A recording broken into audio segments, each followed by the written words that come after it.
very good morning to my dear students. This is your chapter 8, the ant and the pigeon. So students, today we will continue our chapter 8, the ant and the pigeon. So now let's start. The hunter hid means छिपना.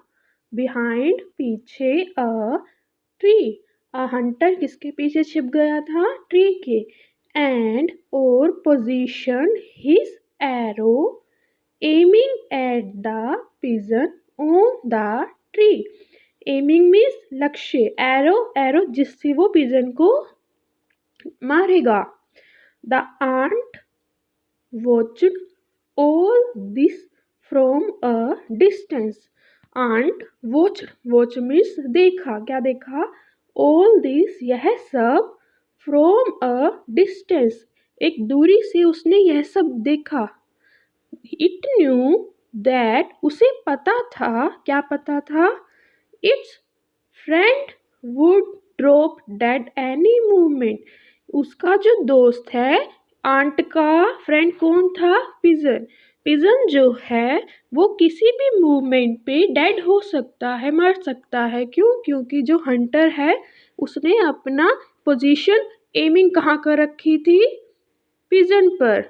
So the ant thus attempt to call the pigeon. इसीलिए ant ने क्या किया? Attempt किया. Call means बुलाना. किसको बुलाने के लिए? पिजन को बुलाने के लिए. देन तब इट थॉट उसने सोचा of climbing the tree. Climbing means चढ़ना. द ट्री के ऊपर चढ़ेगी. टू वॉर्न मीन्स चेतावनी देना.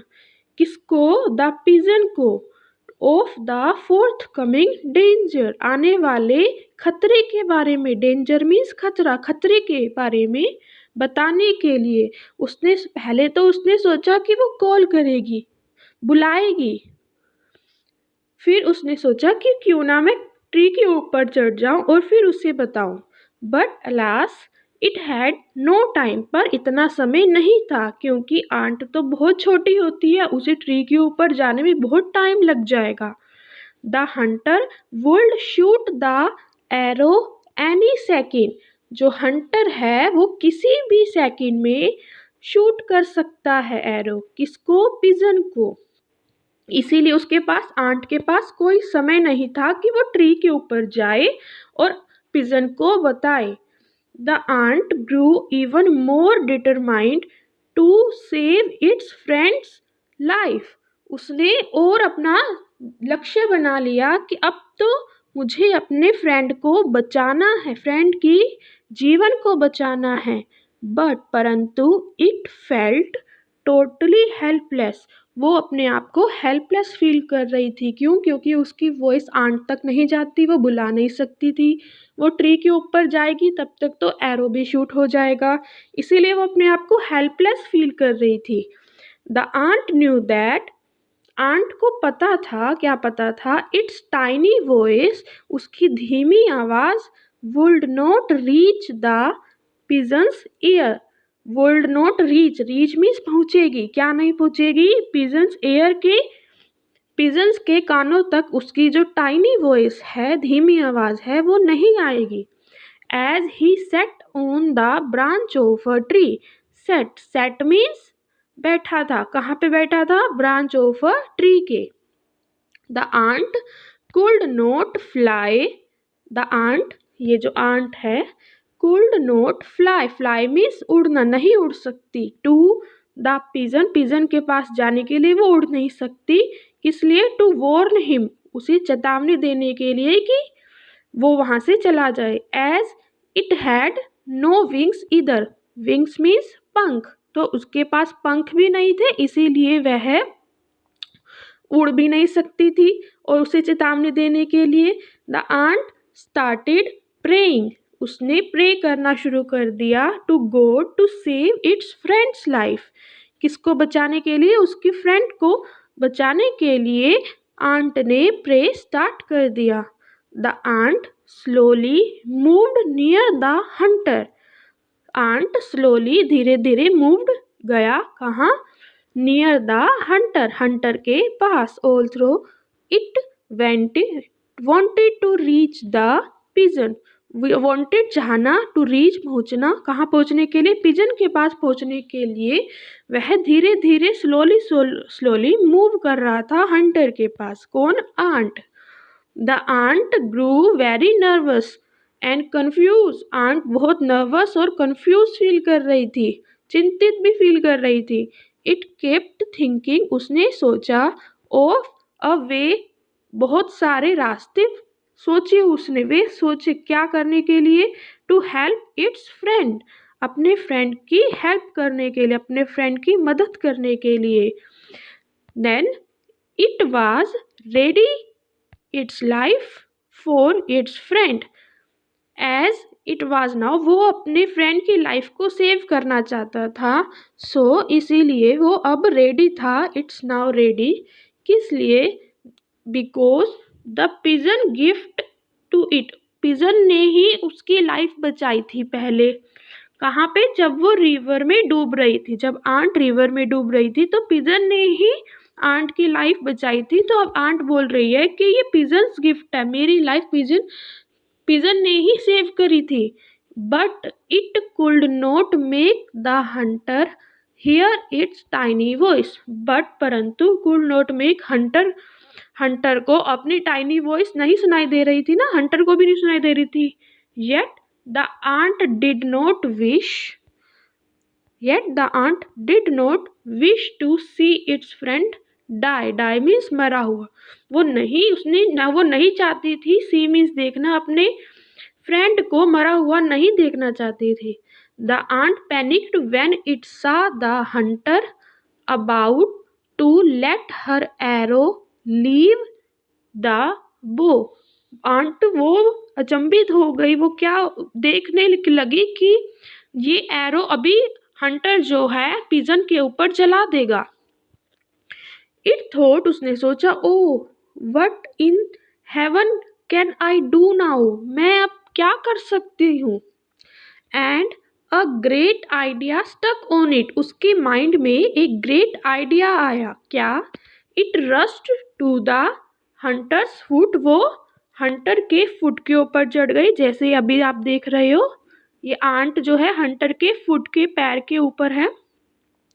And bit as hard as it could, bit means मारा, काटा, किसने काटा? आंट ने काटा, किसको? हंटर को काटा, बहुत तेज की।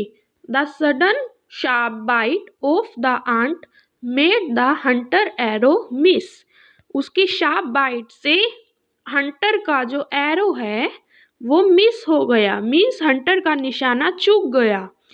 It mark as a hunter jumped slightly, क्यों? क्योंकि हंटर जो है कूद गया था, क्योंकि उसे हर्ट हुआ होगा जब आंट ने उसे बाइट किया होगा। As the pinprick as his foot where the ant had bitten him, उसने क्या किया? वो देख रहा था कि किसने उसे बीट किया है। The pigeon saw the arrow bit nearby branch, pigeon ने देखा कि वो जो एरो है वो ब्रांच के नियर लगी है, वो पिजन को नहीं लगी। इससे वह flew to safely, flew means उड़ गया, सेफली सुरक्षित वह उड़ गया। क्यों? क्योंकि ये जो एरो थी ये कहीं और जाके लगी थी।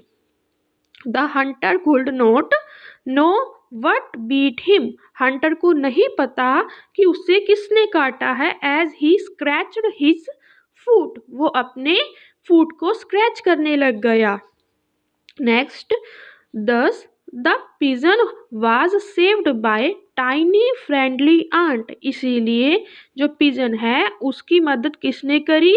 किसने बचाया? टाइनी, छोटी, फ्रेंडली आंट ने बचाया। The ant went home, ant घर गई, उसके बाद हैप्पीली घर गई वो। That it had saved her friend's life at last, कि एट लास्ट उसने अपने फ्रेंड की लाइफ को सेव किया है। सो स्टूडेंट्स, इस स्टोरी से हमें क्या शिक्षा मिलती है?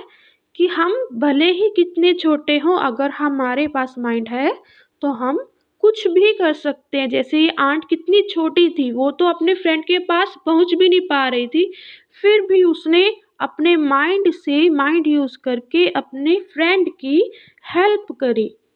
इसीलिए आपको भी अच्छे से स्टडी करके अपने माइंड को शार्प करना है। स्टूडेंट्स, हम एक बार क्विकली रिवाइज करते हैं। The hunter hid behind a tree and positioned his arrow aiming at the pigeon on the tree. The ant watched all this from a distance. It knew that its friends would drop dead any moment. The ant thus attempted to call the pigeon.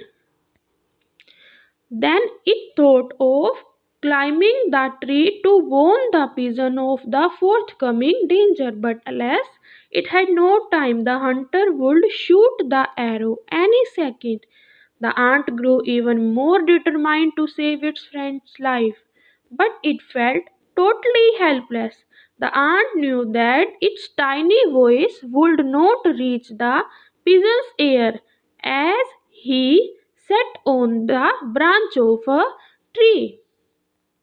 The ant could not fly to the pigeon to warn him as it had no wings either. The ant started praying to God to save its friend. The ant slowly moved near the hunter, although it wanted to reach the pigeon. The ant grew very nervous and confused. It kept thinking on a way to help its friend.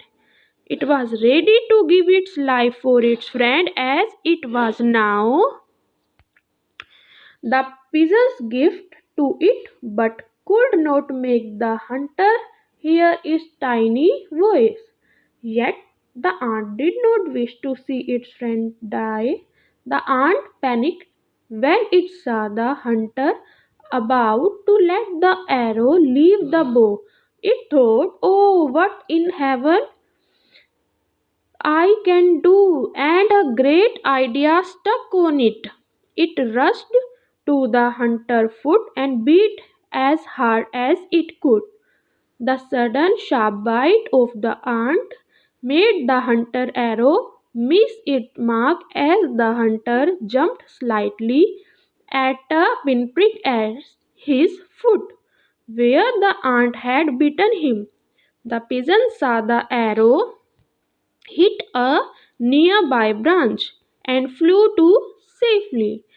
The hunter could not know what beat him as he scratched his foot.